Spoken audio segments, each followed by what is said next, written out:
Can I tell you about a little boy? One afternoon in a supermarket, he was lying on the floor, screaming, crying, kicking his legs. People were staring at him. One woman whispered, "That child is so spoiled." The other shook her head in disgust. "He just needs a good spanking." "Oh, yes, I understand." He needed a good spanking. His mother looked so embarrassed. She tried to pull him up. She begged him to stop, but he couldn't.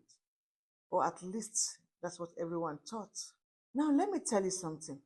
What if I told you that everyone in that supermarket was looking at the behavior and nobody was looking at the reason?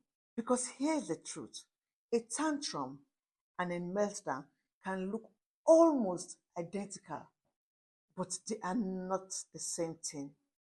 And confusing the two can completely change how a child experiences that moment.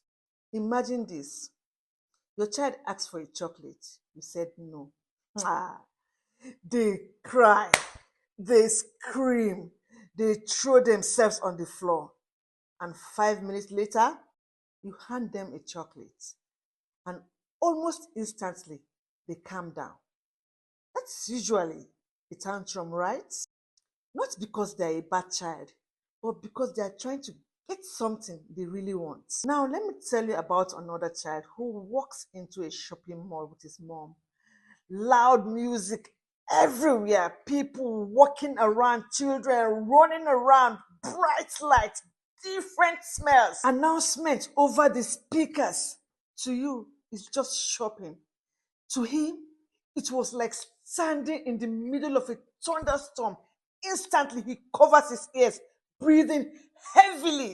Then suddenly, he drops to the floor, screaming, crying, maybe even hitting. Not because he wants a toy, not because he's trying to manipulate anyone, but his brain has suddenly reached its limits. Now, think about your phone for a moment.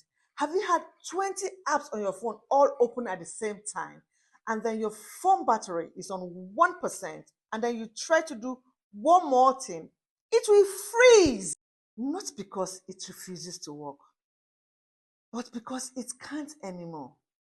And sometimes that's exactly what is happening inside a child's brain, especially for many autistic children and some children with sensory processing challenges. Their system becomes overloaded, and what looks like a bad behavior is actually a brain asking for help. So here's one question I want every parent to remember.